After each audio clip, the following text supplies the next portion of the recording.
boy, it's been a busy week, and the dishes are starting to pile up. But the tea is on the kettle.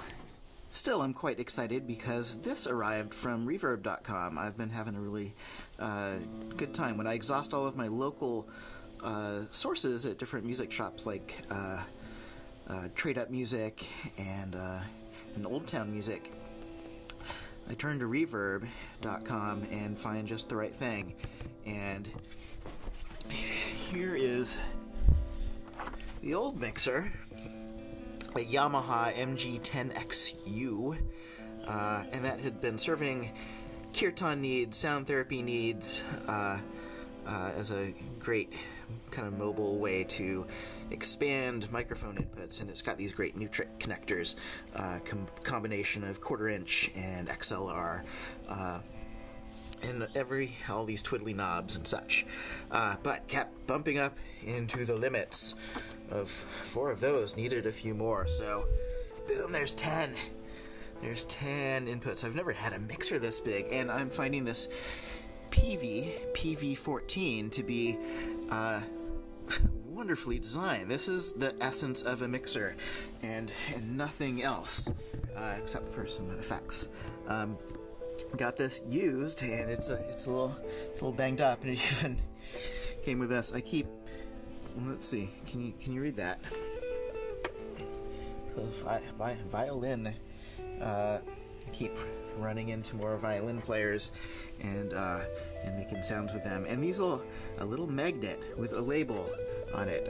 This is a brilliant idea because that is a lot more folks to remember. Like, oh, here's the singer, and here's the harmonium, and here's a couple response vocals, and throw a violin in here, and here's a guitar, and maybe a sitar, and a kazoo. We've got a kazoo, and a tabla. Of course, we can't forget tabla.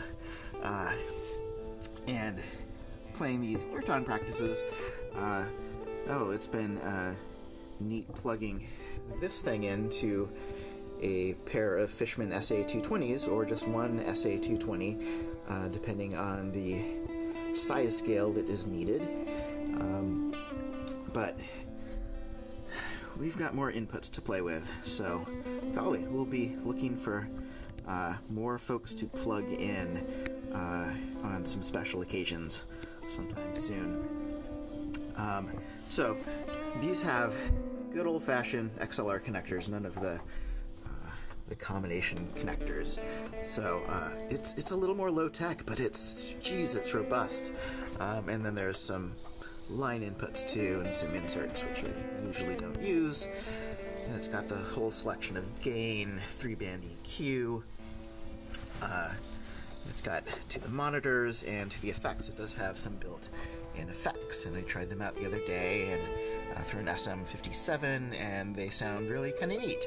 There's even there's vocal enhancer 2, shimmer, a doubler, a tape delay. Oh, I love tape delays. 3 different delay settings, and delay 3, 2, and 1 seem to...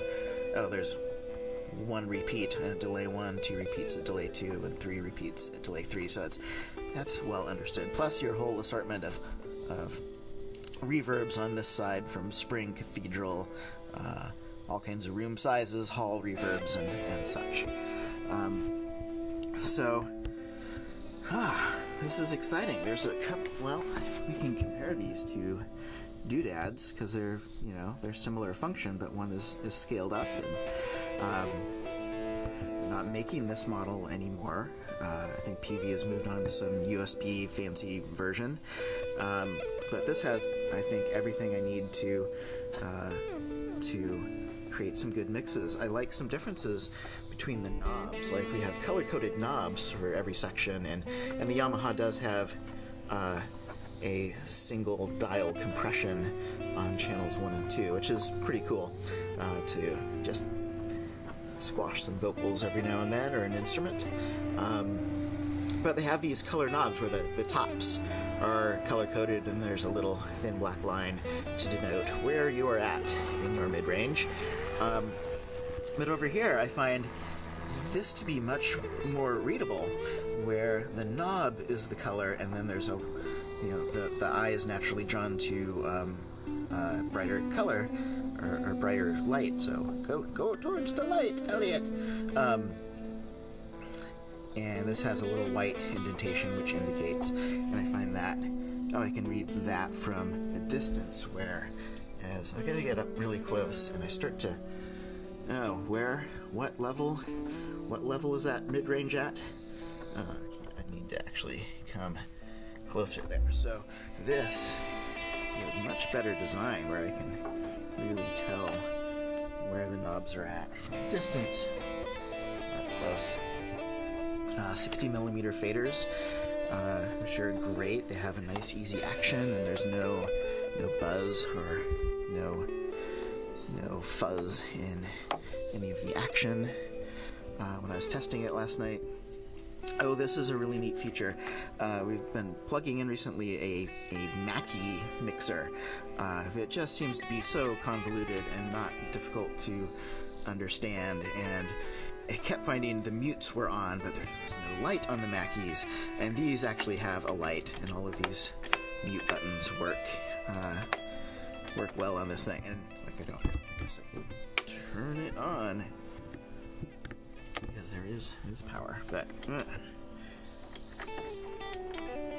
see, that just lights up, and it's morning time, so. But that is a nice little red light to indicate, yes, that one is muted. Mackie totally failed on that one because they did not include, and there's little clip lights too. It looks like they will maybe turn red when you go too much on the gain. Anyways, that's the new mixer, and I think it's going to be a really great addition to the Tone Tour. Well, this is Hamid. Happy, beautiful day. Because it is one. This is Hamid. I'm out.